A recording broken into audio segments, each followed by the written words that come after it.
Kabar gembira, Dinas Perindustrian dan Perdagangan Aceh kembali melaksanakan kegiatan operasi pasar beras tanggap inflasi Aceh tahun 2023 tahap kedua.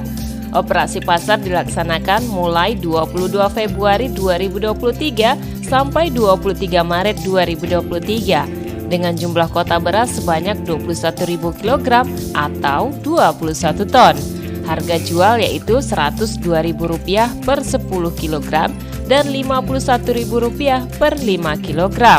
Dapatkan segera di toko Rizwa Singkil, toko Kasimin Singkil, toko AA Sawit Triadi Singkil, toko Lia Jaya Rimo, toko Gas Es Tarigan Rimo, toko Satria Pohan Rimo, dan toko Elsa Tuna Sarapan. Ayo, sebelum kehabisan.